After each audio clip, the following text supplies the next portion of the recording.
Ассалаумағалейкум. Мен бүгін сіздерге қазақтың ұлттық тағамдарының бірі немесе десерті деп атасақ болады, жентті жасап көрсетемін. Ол үшін бізге жарты келі жүгері, жарты келі бидай талқаны керек. Мейіз қолдансаңыздар болады, немесе мен құрма қолданамын. Бір ас қасық қант саламыз. Шамамен 100 грамдай қолдың ертілген майын қолданамыз.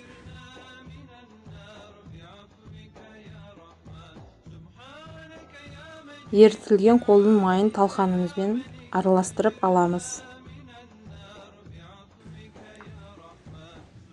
250-300 грамдай сгущенка құямыз талқанымызға. Жақсылап араластырып аламыз. Сгущенка талқанымызды біріктіріп, пішінін сақтап тұруға әсер етеді.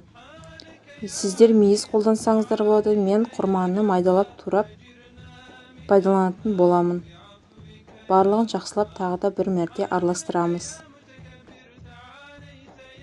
Үйіңізде бар кез келген формаға дайын болған талқанымызды салып, жентімізге пішін береміз.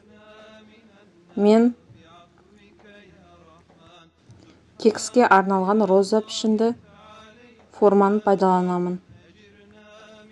Барлығын формаға салғаннан кейін тоңазытқышқа 1 сағат немесе 30 минут салып алатынбыз.